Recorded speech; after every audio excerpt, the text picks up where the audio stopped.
So posting is only half of the equation.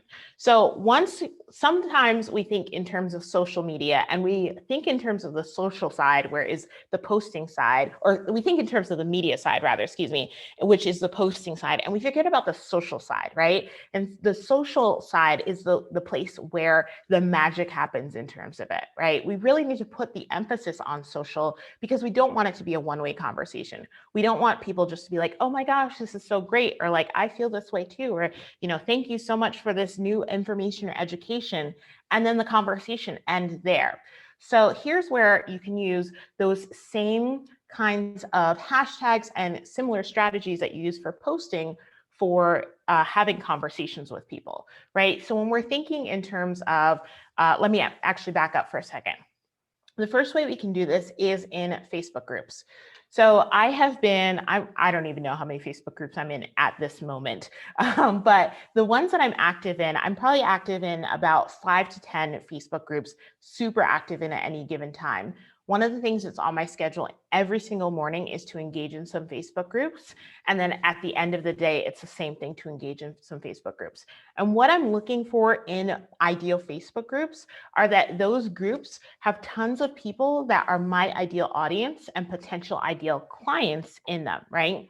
I am trying to get a connection, get in front of new faces, let people know who I am, what I do, and who I serve, once again, and have conversation. So it's not always just about selling, but it's a lot about nurturing community and conversation, nurturing new partnerships and experiences. I like to find new people in Facebook groups and then extend an opportunity to do an online coffee chat with them. And so those are just some opportunities to get in front of new people and get them to kind of know who you are. This strategy has worked absolutely so well for me, to the point of where probably every single day I'm tagged at least 3 to 5 times in various groups in terms of like, oh, you're looking for, a launch team to do your next launch, Tasha and her team can do it. Oh, you're looking for a virtual assistant, you're looking to learn how to be a virtual assistant. They tag me for those things that I'm known for because I've done the work and have been consistent in showing up in those groups and letting them know that I'm the expert in the room in terms of launch and agency and launch support.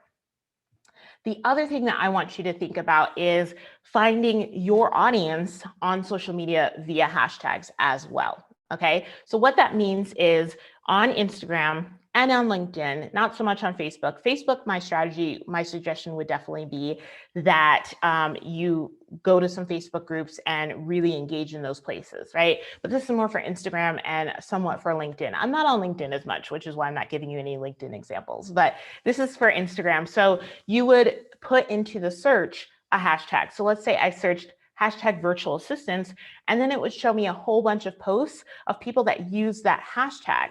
So if I'm looking to connect with virtual assistants, maybe they are looking to up level and want to join my, my community or my program or something, I'm going to go and search them out as well and start conversations. So I'm going to comment on some of their posts and like some of their stuff and maybe follow them, especially if they're already following me, or follow them back and everything. So that's the way, like, yes, it's great for your community to come to you, but it's also great for you to go to your community and seek them out and see what they're interested in and what their needs are and everything. So maybe pick like 2 or 3 hashtags a week to go out and search and post and like and comment on people's posts that are in your relevant hashtag bank.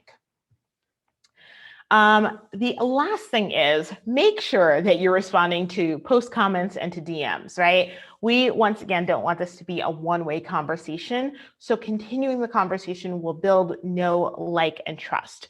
Know, like, and trust means that people feel like they know you, they like you as a person, and they trust you with their business or to take them to the next step in terms of whatever you're selling, right? So the know, like, and trust factor, especially in the online space where like everyone's strangers, it's really, really important to do. And one of the ways that you can do that is to continue the conversation. Remember that you can comment back and ask them maybe another question if they've commented on your post, or if they've DM'd you and they've either asked you a question or just commented or liked one of your stories or something like that, you can send them like a quick voice message and be like, oh my gosh, blah, blah, blah, blah, blah.